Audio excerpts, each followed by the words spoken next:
महात्मा बुद्ध इस बात पर किसान से कहते हैं कि आपके जीवन में जितनी कठिनाइयां हैं उतनी हर किसी के जीवन में होती है और सबको अपनी छोटी समस्याएं भी बड़ी लगती है। आपके जीवन में कोई ऐसी समस्या नहीं है जो दूसरों के जीवन में ना हो। हर किसी को अपने जीवन में सुख दुख का सामना करना पड़ता है। हम चाहे जितनी भी कोशिश कर ले लेकिन हमारे जीवन में सुख और दुख दोनों आएंगे ही आएंगे। कई बार हमारे अपने हमें बेगाने लगने लगते हैं और कई बार बेगाने हमें अपने लगने लगते हैं। सभी का जीवन ऐसी समस्याओं से घिरा हुआ है जिसका कोई समाधान नहीं है। अगर किसी के जीवन से एक समस्या जाती है तो दूसरी समस्या आ जाती है। ऐसे में तुम एक समस्या का आज समाधान कर लोगे तो तुम्हें कल दूसरी समस्या का सामना करना पड़ेगा। यही जीवन का एक अटल सत्य है।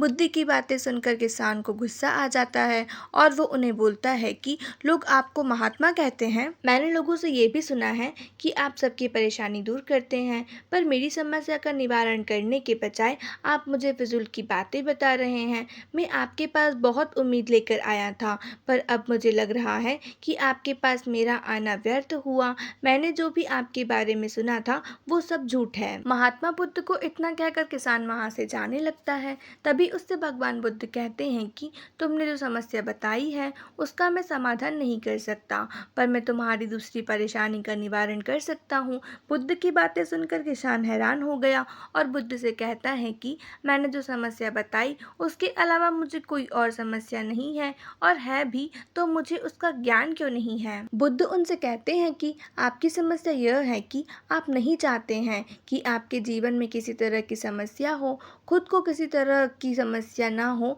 ये सोच रखना ही दूसरी समस्याओं का कारण बनता है। आपको यह स्वीकार कर लेना चाहिए कि हर व्यक्ति के जीवन में किसी न किसी तरह की समस्या होती है। ये सोचना छोड़ दो कि आप इस दुनिया के सबसे दुखी इंसान हो। आपको अपने आसपास के लोगों को देखना चाहिए, क्योंकि बाकी लोग किसी न किसी चीज से परेशान और दुखी हैं।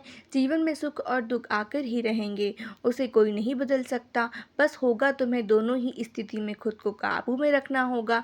इससे दुख का असर तुम पर ज्यादा नहीं होगा। ऐसे में तुम्हें यह सोचना छोड़ देना होगा कि तुम्हारे जीवन में समस्या ना हो, तभी तुम हर समस्या का आसानी से सामना कर पाओगे। बुद्धि की बातें सुनकर किसान उसके पैरों पर गिर गया और उनसे माफी मांगने लगा। वह समझ चुका था कि महात्मा बुद्ध उससे क्या कहना चाह रहे हैं। कहानी से सीख, हमें अपनी छोटी छोटी परेशानियों के लिए किसी से सहायता नहीं करनी चाहिए, बल्कि उन परेशानियों का खुद से सामना करना चाहिए। आज की स्टोरी बस इतनी ही। अगर आपने पार्ट 1 नहीं देखा है तो पहले जाके पार्ट 1 देख लिए, उसके बाद पार्ट 2 देखिएगा। अगर स्टोरी अच्छी लगी तो लाइक एंड सब्सक्राइब करना मत भूलिएगा। मिलते हैं नेक्स्ट वीडियो में, तब तक के लिए थैंक्स फॉर वॉचिंग।